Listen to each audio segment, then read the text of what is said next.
Hey everybody, welcome to the Last Days Seasons campaign game. Today I'm playing the rescue mission and also going to be showcasing the solo rules for Last Days that are explained in Seasons. So you're allowed to play at least one solo mission during each campaign phase, during each season. We played cooperatively last game, me and Jay and his rowdies, the house party being broken up. Today we're going to be playing a solo mission to rescue Boots. Boots got lost at the end of From Dusk Until Dawn, and they have to try and find him. Everybody's hungry. We fed the dogs and helped them recover, basically, because they both got leg injuries, and now we're trying to get Boots back, basically, as he's gotten lost somewhere, and rescue him from a horde of zombies. As the horde descended upon the house party, everything got terribly, terribly wrecked, and the rest of the group escaped back to the refuge, but unfortunately Boots was lost. So this will be an attempt to rescue Boots. We'll show you I'll basically walk you through the basics of how to play solo, and we'll get this underway. Alright, so we are set up for the solo rescue mission. So just like a rescue mission, you have your objective marker in the middle. It's usually a captive of some kind. In this case, it's Boots. He's hiding in the tent. He counts as a supply token, and there are 3 more supply tokens within 8 of the center. Now the zombies will ignore him. He's hiding in the tent right now, sleeping it off from the house party that went so horribly wrong. And the rest of the gang gets to deploy basically anywhere within 3. Now in all cases in a solo mission where you deploy an enemy model, you'll deploy a zombie. So basically, he's in trouble right now. The campsite's been infested with 3 zombies, and it's just in time that the rest of the gang has showed up to try and rescue him.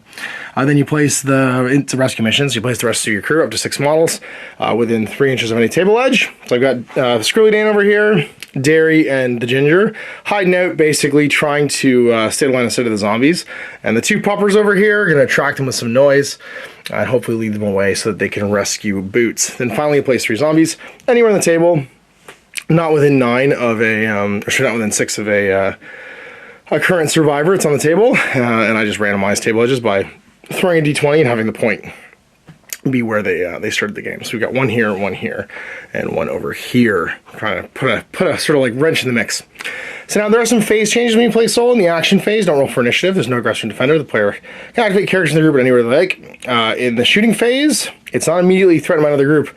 Characters tend to revert back to their base or motivation. So characters must shoot if they're armed with a ranged weapon, unless the keyword rolls below state otherwise, and must fire up to their full rate of fire with 1 weapon if able, the player's choice. Selfish characters must target the nearest zombie to themselves. If the rate of fire kills them, they can continue to target the next closest one until they stop firing. Selfless characters may target and shoot any zombie in line of sight unless there's a zombie closer to another character in the group and in line of sight, in which case they'll attempt to aid that character instead. Trained characters can freely shoot anyone they want, and also they're not required to shoot in the shooting phase. And then neutral characters can freely choose targets, but must shoot. So basically, when you're playing by yourself, the characters act based on their motivations, and they're a little less out of your control because they're not being watched so much, and they're not having to interact with the enemy group, and it causes some friction between the characters and the zombies that makes the game a little bit more fun, much like in a co-op game. In the C phase, likewise, selfish characters will always attack someone engaging them in preference over someone else. Selfless will attack someone else over a zombie fighting someone else in preference to someone that's just fighting them. Trained or freely, and they don't have to attack if it suits them. And neutral characters will attack without restriction. And then in the end phase, there are events that take place. So random events can happen, wild events. Basically, you roll a d6 and add the turn number. It starts off all quiet, and then the weather can change. Car alarms can go off. Bodies can move and drag away supply tokens. There can be breakout from a man-made structure. A horde can be inbound. And then blind panic. The character close to the battlefield edge must make 2 courage tests or immediately run to the edge, leaving if possible. They may pay any cost to break contact before executing the run. If they do not make it off the table, they may not fire in the shooting phase or fight in the CQC phase other than defend themselves. So stuff gets crazy the longer the game goes on. For I am managing some conditions right now. Both Boots is hungry and thirsty, although he was, of course, he's all by himself. That's why he's hungry and thirsty. He got lost. The Ginger is hungry and thirsty. And Derry is hungry and thirsty. Squirrelly Dan is just thirsty. So the gang's not doing great. The effects that will be I can't run because everyone's really hungry. And then there's the possibility, of course, of fainting if I was for some reason running because I'm also thirsty. Also negative to any intelligence test I have to make right now.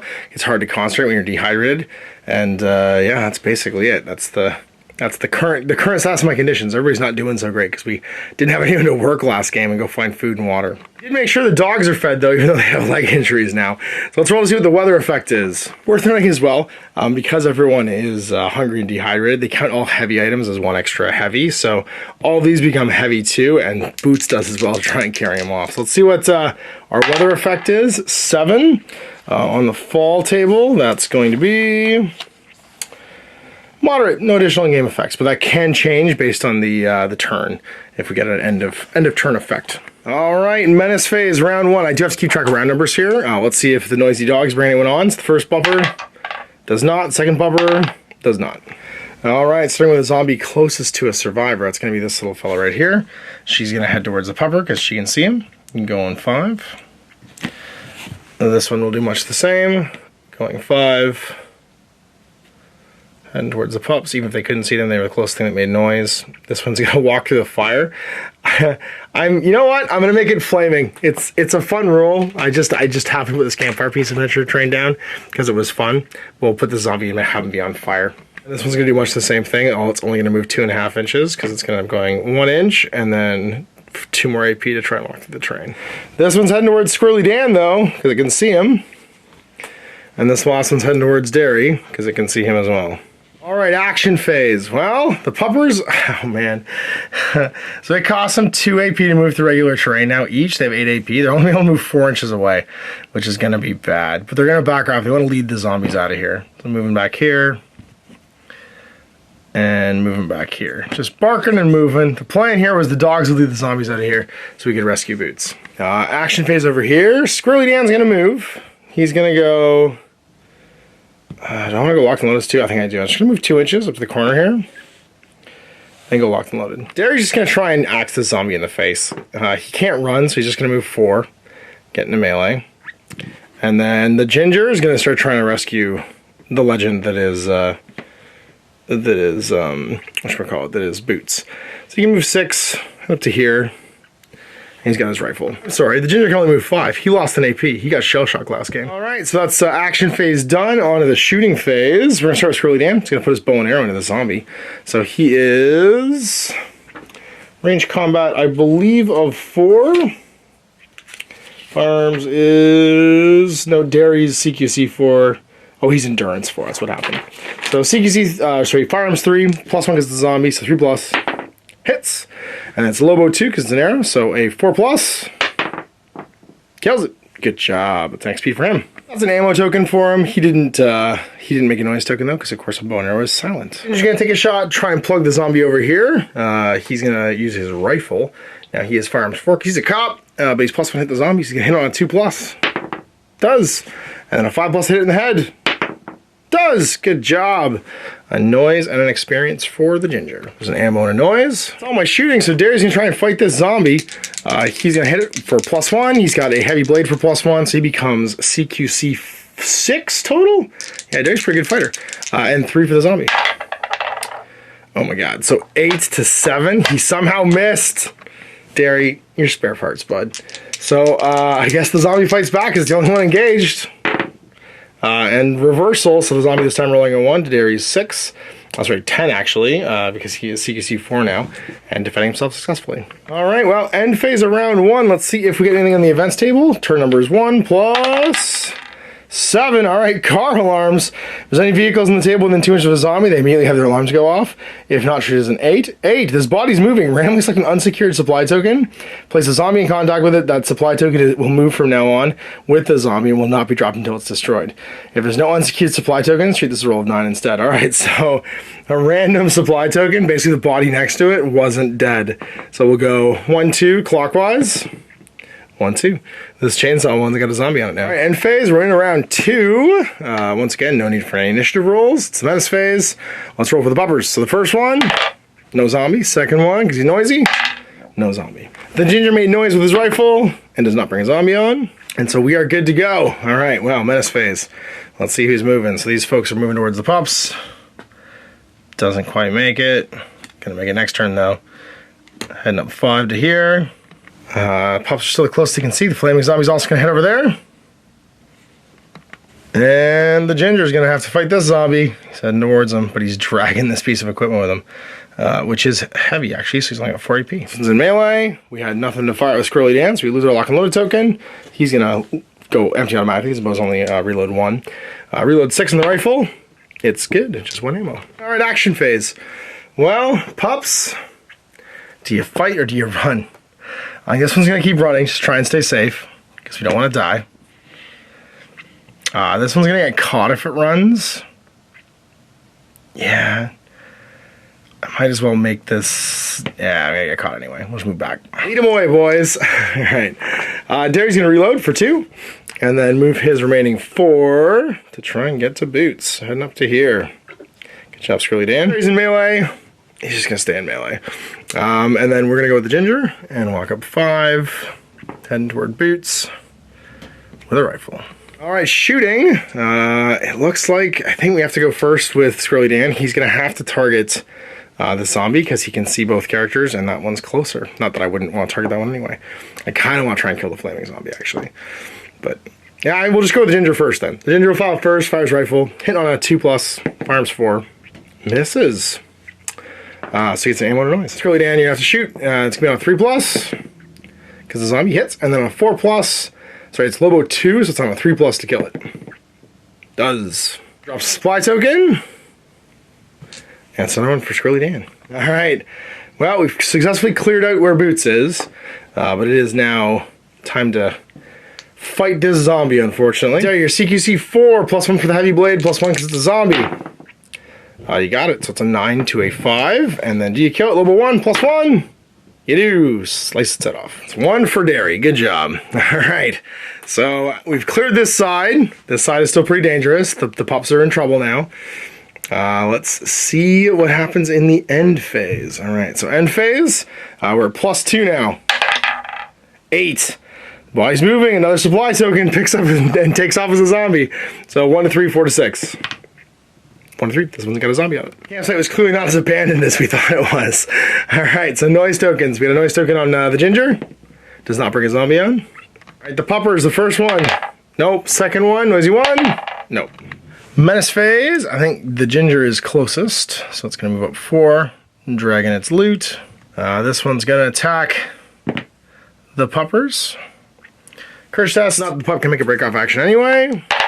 But he passes, and then the next one, same thing. Courage test. Passes. The flaming zombie heading in, going 5. It's on my action phase. So, Squirrelly Dan, get in there, man. You're gonna do your... Oh no, he's got an ammo on him. He's out of ammo at the end of the round. And that's test for the ginger. He's got 2. No, he's okay too. That's a 5. He just don't know if he has ammo. He'll reload for 2, and then move 4 with his remaining AP. The ginger's gonna reload, and then move 3. He's only got 5 AP. Over to here. Actually, Squirrelly Dan can run. I forgot. If I run, I can't shoot, so we're just gonna keep walking. He's only thirsty, but he might get dizzy if he runs. Derry, on the other hand, is just gonna walk, heading up 6, and it's guns time. Oh wait, no, we'll send the other pupper in. He's gonna go help. Don't want to get overwhelmed here. All right, so firing first. We'll fire with Dan. See if we can take this thing out. It is closer to the ginger anyway, so I have to shoot into him. So on a 3+, we hits, and then it's on a 3+. Lobo 2, kill it. Good job. Squirrelly Dan's a hero. Alright, can either of them see the zombie over here? The rocks are in the way, so neither of them have a line of fire to a target. They can't fire. And it's CQC time. So the first pupper is CQC 4. It's got a front and melee though, so it's going to be getting +1, so the zombie gets to 4 as well. And they tie, so the defender wins. Second one, same thing. The zombie gets a 6 to a 9. That's going to be a 5 to a 9 as well, and they both tie. Zombies fight back. All right, it's the first zombie attacking with a friend, so it becomes 4 to 4. Defend successfully because the zombie only gets a 5 total. And then this one is going to be -1 actually to a 2 because it does not have a friend. So attacking the pup also fails. All right, so bottom of 3 events. Let's see what happens. 5, that's an 8 again. Now their body's moving, the last one. All of these get picked up by zombies and walked away. So this one's gonna get picked up by a zombie. And we're menace phase for round 4. Okay, well, Menace phase. Does the puppers bring in more zombies? The first one does not. The second one does not. We did not create any noise over here, actually, so we're safe because I just fired the bow and it's silent. So ammo check, it'll go empty automatically. I think it's just the zombie moving, getting in contact with the pupper. And this one's probably closest to the ginger. So it's gonna walk 4 actually, sorry. Just over this trash can. Dragging the loot. Well, action phase. Well, Dano, it's time to, I think, reload. And then move 4, head towards boots. We're going to walk 1 over to here, and then we're gonna interact to pick it up. Derry's just gonna walk 5 over to here, and not have enough to interact. And so I think that's all our AP. I could break out. No, I can't break out with the puppers because they're dogs. I can't take the action. So it's on to the shooting phase. We'll start with Squirrelly Dan again. He's going to try and kill the zombie on a 3+. Misses. Uh-oh. It's just an ammo token. Derry's going to fire on a firearms 3+1 because it's a zombie. 3+. Hits it, and then a 5+ to kill it. Nope. Just gets a knockback token. Again, an ammo and a noise, and then it's the ginger. Now this thing is obscured, so it'll be a 3+ instead of a 2+. Firearms 4. Misses. That's an ammo and a noise. All right. Well, we did not kill this zombie, so we're on to the CQC phase, and puppers number 1 will attack this zombie right here. It has a friend, so it's +1. So the zombie's at 4, pupper's at 5 because it's attacking a zombie. That's a 7 to a 7, so it's defend successfully. Attacking the flaming zombie with other puppers, same thing. It'll be +1 to attack the zombie, so on a 5, the zombie will be on a 4.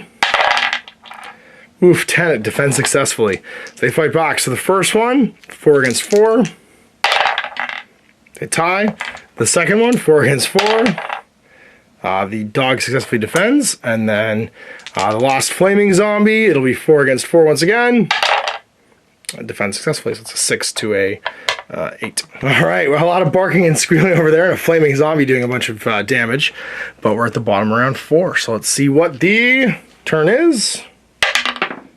That's an 8, so once again, body's moving. There's no unsecured supply tokens now. Oh no, there is an unsecured supply token. Place zombie in contact with it. The one right here. And we're on to the next turn, turn 5. So the problem is, as soon as you hit 10, the horde starts to show up.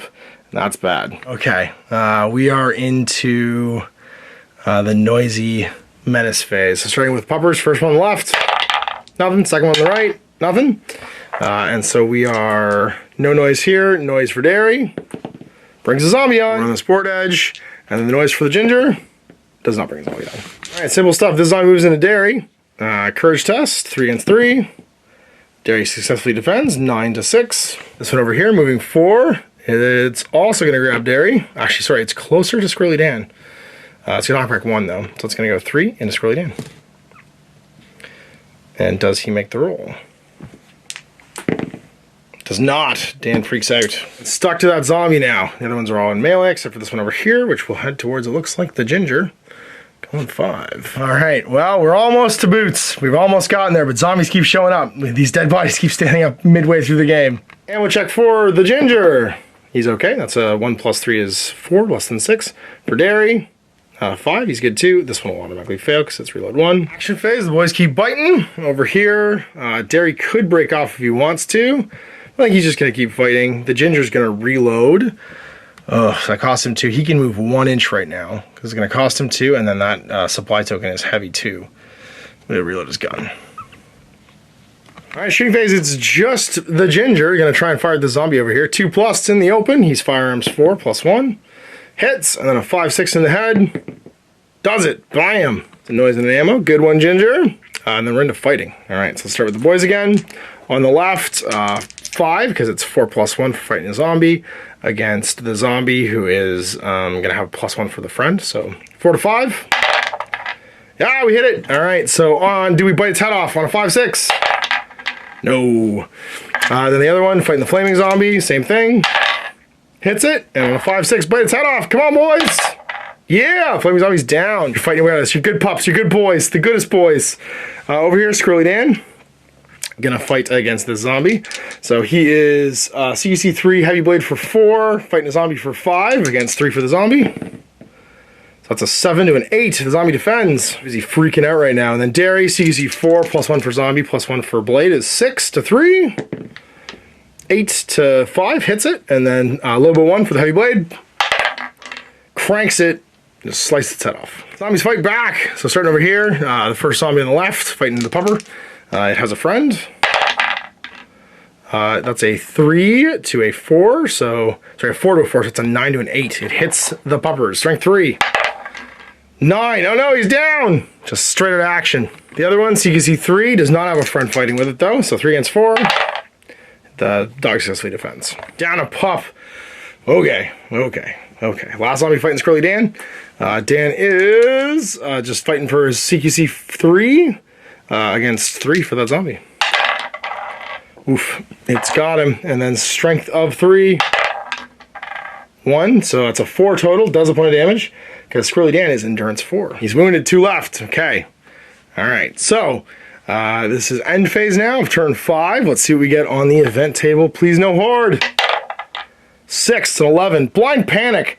The character close to the battlefield edge must make 2 10 courage tests or immediately make a run move for the board edge, leaving it possible. They must pay any cost to break contact before exceeding the run.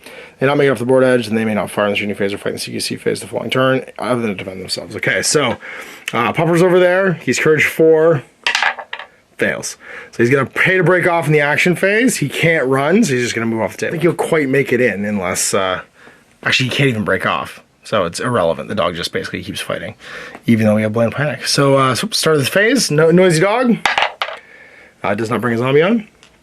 Noisy ginger. Does not bring a zombie on. Zombie's going to move in, fight the pup. This one's already in melee.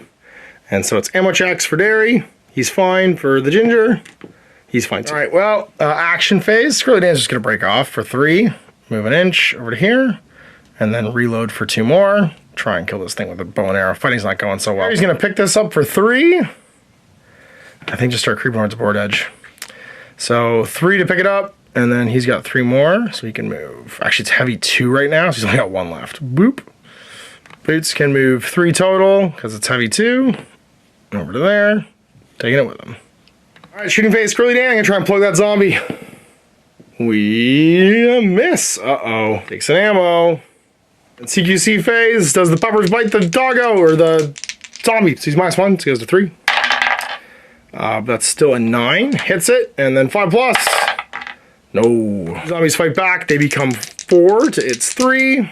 So that's going to be a straight to 4. So that's going to be a 9 to a grand total of 8. So defense successfully against the first one.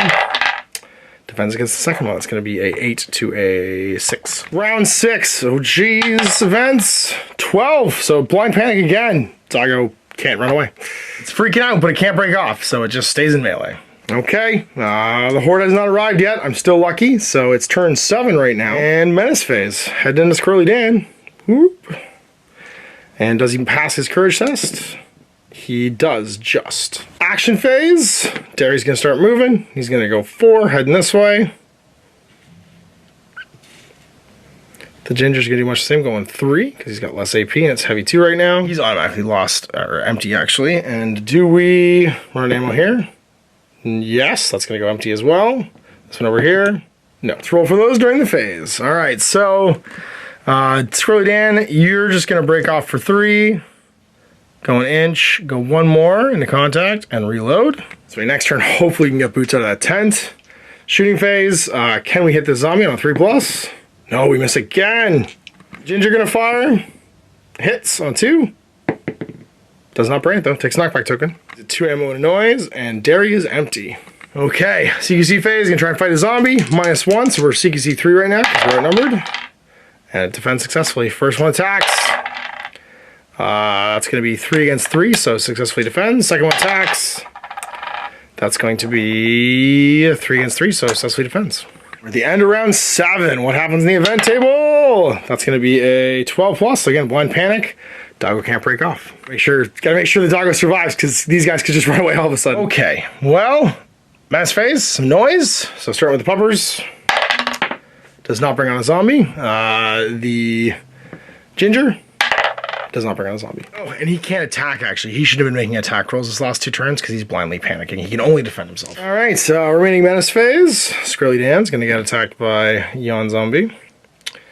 And does he make his courage test? He does.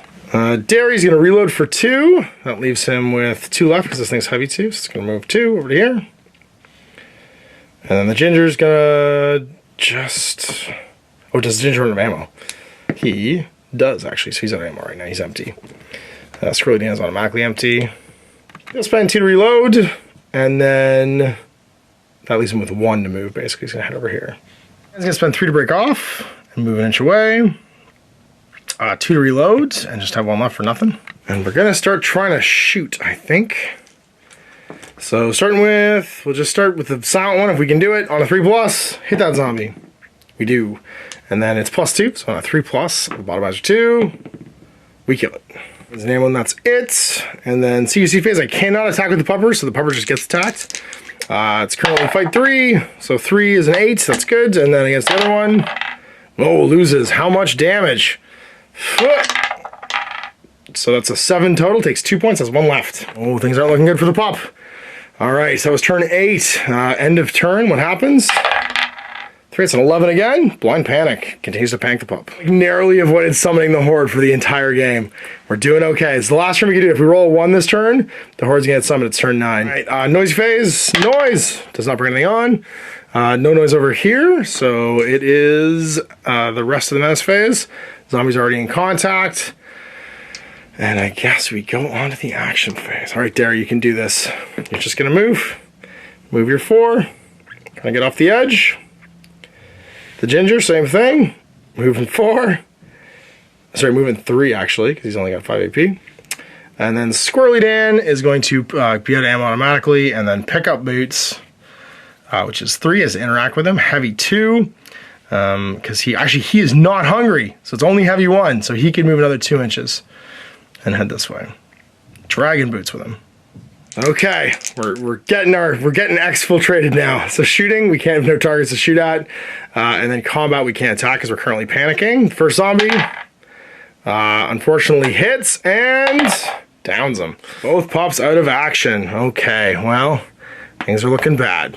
So we're into the end phase. If I roll a 1, the horde appears, and this is gonna go horribly wrong. Hope be a 1. We're good. 11+. So the person nearest the edge though panics. That means all Derry can do is try and run. He runs, so he's going to move his full AP towards the board edge next turn, which is okay. He does make 2 TN 10 tests. He fails and he passes. He passed 1 of them at least. Okay, so action phase. You're empty, but I think you're okay. We're going to have to leave behind 1 of these supply tokens. There's only 3 of us. So you are only thirsty. You could run, but there's a chance you'll pass out. We're just going to play it safe and walk. So heavy 1, it means we can walk 5. Going here. Taking boots with us. The ginger can move 3 because he is hungry. And then Derry can move 4 and we'll go off the board edge. All right, that was turn 10. So, actually, sorry. This actually should be, these guys should have moved during the menace phase. They'll head 5 towards us. Like so. It's just going to be blind panic again. So 2 TN 10 tests for the ginger. He fails, so he's going to have to move towards the board edge. Can't shoot this turn. All right. And then noise. There's no noisy models on the table, so we're okay. I got 70 more zombies. Last couple of zombies are going to head towards us. Going 5 again. They may get to me. Did eat both dogs, which is bad. So the ginger moving 3. Slowly getting away, but can't quite get off the board edge. You can't shoot this turn because he's panicking. And then Squirrelly Dan is going to head 5. Just carrying boots. Not even going to bother shooting. No combat to do. Continue to blind panic. 2 tests for the ginger. Fails and fails. So he's going to not be able to shoot again this turn. Squirrelly Dan. I think we want to do some shooting. So we're going to reload for 2. And then we're going to move 2 more. Head to the board edge. And then the ginger's gonna leave. Might as well take a shot, try and do this on a 3+ in the open. Hits! And then on a 3+ again, Lobo 2. You're the best. Dan gets another XP. 5 zombie kills for Dan. He's the man in this game. All right, so end of turn. Once again, now Dan's got to try and panic because he's all by himself against the last zombie. He passes the first one. He fails the second one. So he can only move this turn. He's out of ammo. This zombie moves 5 towards him. Like here. And then we walk off the board. Going for rescued boots. We managed to get 2 supply tokens off the table, and we rescued boots. So let's see what happened to the puppers. First pupper, 70's fine. Second pupper, 5. Uh-oh. Blind in one eye. Oh no. So this will have an effect because he can't shoot, but if he gets blind in the eye again, he'll be dead. Everybody survived a game, which means, with the exception of Boots, who didn't take part, we're gonna get D's experience plus the zombie kills. The Ginger killed 2 zombies plus D6. So 7 plus a supply token is 13. He had 7 in the bank, so he goes to 20. Derry killed 1 zombie and carried a supply token, plus D6, so that's going to be 5, goes to 11. 12 in the bank, and then 7 on the Squirrelly Dan right now. He managed to rescue Boots, which is 6, because it counts as an objective. Plus he killed 5 zombies for 11. Plus 3 is 14, so he goes to 21. And of course the pups don't earn any experience. So that means that Derry... I think everybody gets to buy a level right now. Derry, yeah, Boots, Derry, and the Ginger all get into buy a level. I forgot they're both my farmers. Actually, Squirrelly Dan and Derry are heavy lifters. They ignored a point of movement last turn. Not super relevant. We would have gotten off a little bit faster. And it meant that when we were hungry, we didn't actually care about the supply tokens as much as I thought we did. So we now can roll for some levels. We're just going to go for, I think, a skill on Derry now. He's going to roll on the athletics table and get a 6, which is Stalker. That means he does not make noise when he runs now, which is awesome. And then we're going to roll on, I think Squirrelly is going to roll on the skill tables as well. No, he's going to roll on the attributes table. He's got 9 extra XP to like modify this if I want. So, well, 3. He can spend 3. So 7 is going to be plus 1, either CQC or firearms. I'm going to roll and see what I get. And that's going to be firearms. Firearms 4 is pretty legit. He was pretty good with that bow this game, which is pretty rad. So then the Ginger's going to roll. He has 8 additional experience if he wants to modify this, but he's going to go for an attribute as well. He's endurance 4 now. Yeah, we're going for an attribute. And get an 8. And an 8 is going to be strength or endurance. I think I'll make it a 9. I'll make him endurance 5. The Ginger man, endurance 5. He's tough. Cannot be killed. All right, let's see what our 2 supply tokens on. Regular table. So top, it's going to be an 11, and then down 9. Ooh, 11, 9 is going to be 11, and then down to 9. 9 is 4th one down. That's D6 plus 3 scavenge points and a high power rifle. D6 plus 3. So it's going to be 6 total and a high power rifle. Second roll is going to be, top is 6, down 8. So 6, 8 will be down to there. D6 scavenge and a club. D6 scavenge, another 5 and a club. 22 scavenge points in the bank right now. I need to assign some jobs. Well, I really need to build that fenced-in garden, so that's what we're going to do. We're going to have, I guess, Derry do that, and then I think everybody else is kind of just going to look for food. We're going to send Boots and the Ginger to look for food, and Squirrelly Dan is going to make some water. So Boots and the Ginger both looking for food. Oh, sorry, Boots and the Ginger. Let's see what we got. Come on, I need a good food roll here. I need to get 6. Yeah, 6 food. Everybody eats. And then Squirrelly Dan's going to spend a fuel, because I have some in the bank still, to make some purified water. So it's D3 plus 1. So 4. So 2 folks are going to be thirsty. Something I forgot about was Dan came in contact with zombies a bunch of times. Derry, you came in contact twice actually, and Boots came in contact, or the Ginger came in contact as well once. So for Derry, he's good. He's good. No sickness damage. For the Ginger, just once. He's not sick. And it was, I think, 3 times for Squirrelly Dan. Good. No, he's going to be sick. The puppers all came in contact with 2 zombies. So the first one, oh, he's sick. The other one, he's fine. And then they both got taken out of action by a zombie. So on a 1 or a 2, their conditions damage 1 level. So first one, damage. Second one, No, so he's critically sick, and this one's not. Never mind, they both just get injured once, that's right, because you only get your sickness damage once per encounter. But that does mean that they are not feeling well. So the danger here now is going to be that if I deploy the pups or Squirrelly Dan into the next mission without them recovering, and they have not recovered yet, they'll have to recover during the next game, post-game sequence. On a 1, anyone else that goes into combat with them may become sick. So it's gonna be bad. All right, with 2 people convalescing, the puppers being injured, I'm -2 to my zombie attack roll right now, and I've got all 4 people working. Nobody went on guard. Let's see what happens. There we go, 9. We're okay. So there we go into the game, managing to feed and give everyone water because we didn't have to manage thirst during this part of the fall. So the 4 thirsty humans basically were given fresh water and cleared all of their thirsty conditions. But Squirrelly Dan catching something from having to fight all those zombies, and both pups as well.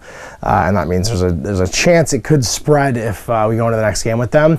And it means that they'll have to do some resting next game, or potentially it could get worse. They fight more zombies, take more damage. So right now there's no ill effects. It's just that it could spread amongst the community. And of course, people having to rest, take time off from gathering food and gathering water. So there's a bit of a downplay on my ability to gather resources. So hope you enjoyed that. We'll see you for more of this in the future. And next one will be me and Jay playing The Reaping, which is the fall special mission, which you have to play where there is a... we've heard tell of an overrun enclave, and there's some goodies basically on this horde that they're fairly fresh. Basically, we're gonna go and try and harvest as much as we can from a horde of zombies. So see you for that in 2 weeks. Next time on MASH. Happy gaming. I hope you enjoyed that video. If you want to support the channel, of course, like and subscribe and hit the little bell below to get notifications when I post future content. I do post stuff 7 days a week. If you want to support the channel further, you can, of course, buy a t-shirt through Spreadshirts, buy a measuring gauge or objective markers from Desperate Designs, or, of course, most importantly, there is Patreon. Patreon is what makes all this possible, keeps the lights on, pays for the studio costs, pays for the equipment, model costs, and everything else, and most importantly, puts food in my kids' bellies and a roof over their heads. Big thanks to everyone, past, future, who supported me. I do this stuff because of you guys, and of course, I will continue doing it as long as I can.